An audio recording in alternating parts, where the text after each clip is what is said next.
L'ISO 22301 est une norme internationale qui définit les exigences d'un système de management de la continuité d'activité. Publiée initialement en 2012, puis révisée en 2019, elle a pour objectif d'aider les organisations à se préparer aux perturbations majeures, à y répondre efficacement et reprendre leur activité critique dans les meilleurs délais. Il concerne tout type d'organisation, publique ou privée, de toute taille et de tout secteur, en leur fournissant un cadre structuré pour assurer leur résilience face aux crises, catastrophes naturelles, pannes informatiques, cyberattaques, pandémies, conflits sociaux ou toute autre situation pouvant interrompre leur fonctionnement. Cette norme s'inscrit dans la logique des normes de management ISO avec une structure de haut niveau, HLS, ce qui permet une intégration harmonieuse avec des systèmes existants, comme l'ISO 9001 pour la qualité ou l'ISO 27001 pour la sécurité de l'information, et repose sur le principe d'amélioration continue et suit les étapes du cycle PDCA. Planifier, mettre en œuvre, évaluer et améliorer. Elle met l'accent sur l'identification des processus critiques pour l'organisation, l'analyse des impacts potentiels d'une interruption et la mise en place d'une stratégie de continuité adaptée aux risques identifiés. La première étape consiste à comprendre le contexte de l'organisation, ses enjeux internes et externes, les besoins et attentes des parties intéressées, et les obligations légales ou contractuelles liées à la continuité.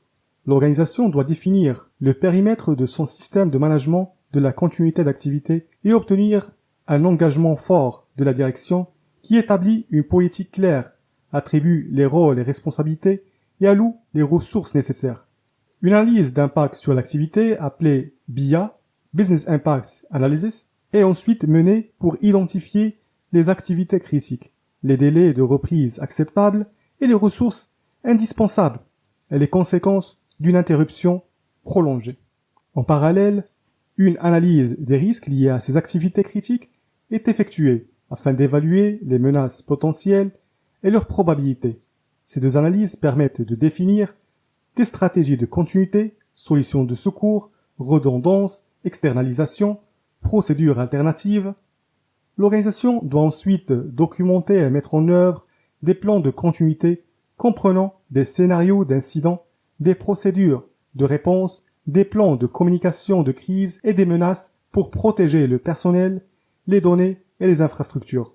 Une fois les plans en place, la norme insiste sur la nécessité de tester régulièrement leur efficacité à travers des exercices, des simulations, des audits et des revues de performance.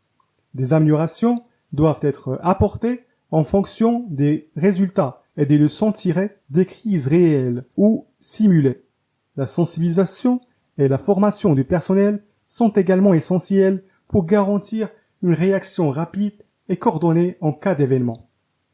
L'ISO 22301 n'est pas seulement une réponse aux catastrophes, c'est un outil de gouvernance qui permet de protéger les actifs essentiels, de maintenir la confiance des clients et des partenaires et d'assurer la pérennité de l'organisation dans un monde incertain. Elle démontre que la résilience n'est pas une réaction improvisée, mais un état de préparation permanent, basé sur une organisation rigoureuse, une culture partagée et une vision stratégique de la continuité d'activité.